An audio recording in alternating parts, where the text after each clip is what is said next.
So, mi primera pregunta sería, ¿de dónde es? Colombia. Colombia, ¿nacido allá? Sí, no sé. Ok, ¿cuántos años tiene acá? 28 años. Ok, 28 años. En esos países, por ejemplo en Colombia, en otros Latinoamérica, se celebraban con holidays como el día del lanzamiento, el día del pavo, que le llaman, o Halloween, o 4 de julio. No, ¿Se no. celebran allá? En esos países no se celebra ese tipo de días festivos, primero porque pues no se tiene memoria de que haya existido un momento en el cual de alimentos, y cuando encontraron ese alimento pues le dieron gracias a Dios y se acordaron de que Dios existía. Y Halloween, por ejemplo en Colombia se celebra como el Día del Niño. No ha existido una celebración que lleve ese tipo de nombre. Quizás en la actualidad la tomen en cuenta de esa manera, pero porque comercialmente a nivel mundial pues ya se convirtió en muy común en que por internet te des cuenta que vende determinado país que celebra Halloween, entonces ya compras artículos de Halloween, entonces como comerciante te vas y llevas productos de Halloween y lo llamas Halloween. What is the motherland? It's called España, the motherland, but I really don't know why, you know. Oh, okay. Oh, so you heard that, you know, España is the motherland. Yeah. Spain, okay. Oh, do you think that the American dream is really good, you know, the Hispanics, because there's a whole bunch of problems in the Latin countries. Do you think that the American dream is for them? I look back, like, with my parents, like, it was a dream to come here and get better. And, like, now what they have their own business and stuff. Now, do you trust in America? A little.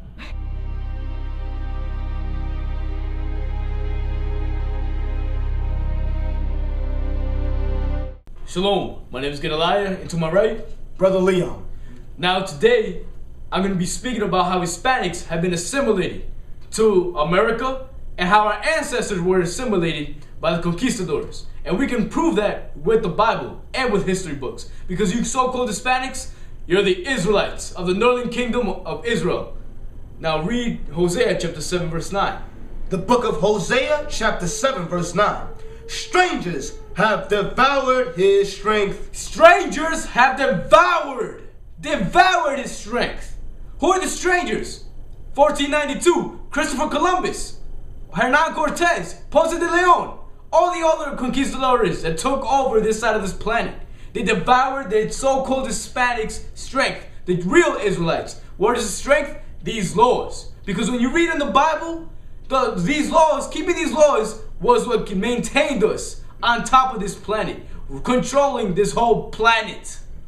Read on. Strangers have devoured his strength, and he knoweth it not. So the so-called Hispanic doesn't even realize that his strength has been devoured, that these traditions were imposed on us. We were never Catholic. In the interviews, they already admitted that the indigenous were never Catholic, that they were imposed by the strangers, which are the conquistadors. Read on. Strangers have devoured his strength, and he knoweth it not. Yea, gray hairs are here, and they're upon him, yet he knoweth it not. So gray hairs grow up old upon the Hispanics. We don't even realize. There's many of us in this Latin America, many of our grandparents get up to 100 years old, amazingly. And we still think we're Hispanic. That's amazing. With all the history and books on our true history, we still think we're Hispanic. And we're still in Catholicism and all these other vain traditions. Now get me Psalms 106, verse 35. The book of Psalms, chapter 106, verse 35. But were mingled among the heathen and learned their works. So we learned their works. What works? Catholicism. We were killed if we didn't celebrate all their traditions, because Christianity pushes Christmas. We never celebrated that. And we're still assimilated, celebrating Christmas, thinking it's the birthday of Jesus Christ. Meanwhile, it's about Nimrod. But we learned that. That was imposed on us. Why are we bowing down to a statue? That was imposed on us. Why are we believing all these folklores? Because it was imposed on us. We learned their works. by force until we were willingly begging them to teach us. We're assimilated so bad that when you see the end of poverty, what's the end of poverty?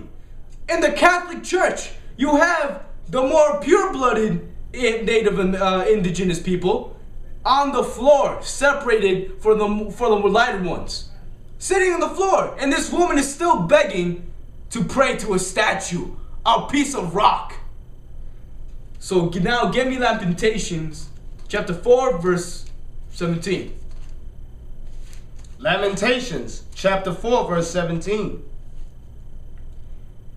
As for us, our eyes has yet failed for our vain help.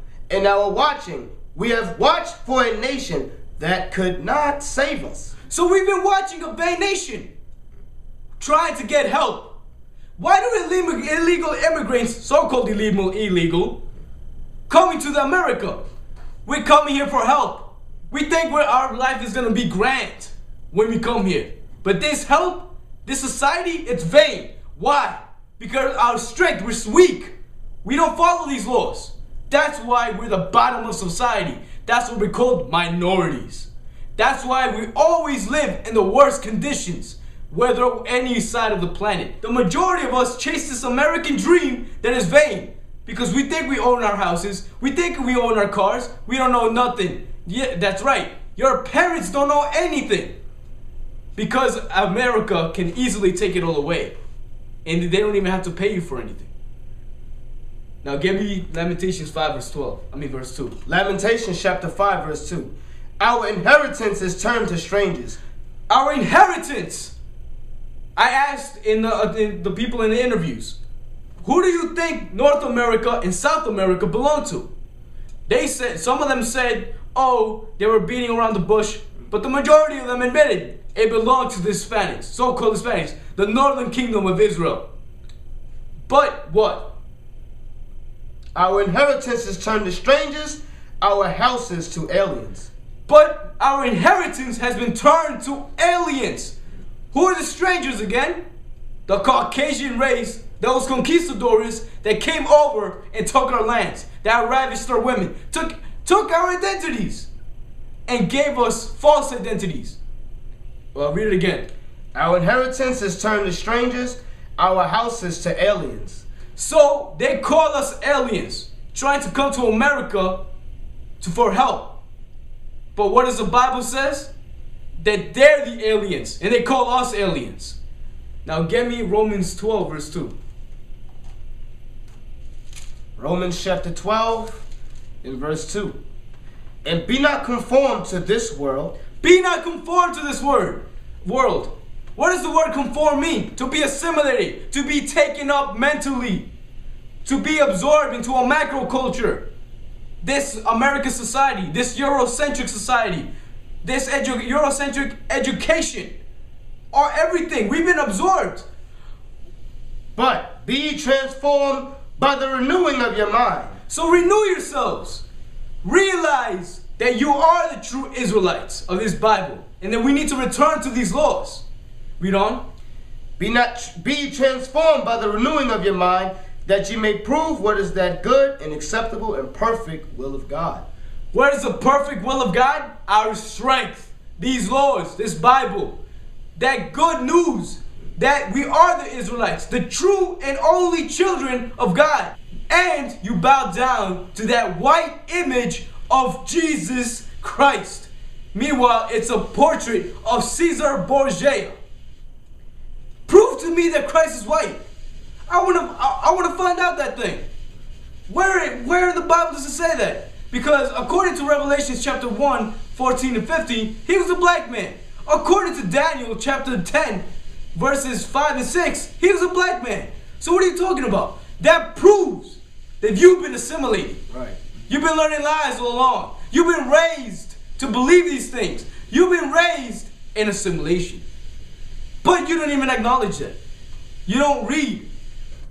So ask yourself, have you been assimilated?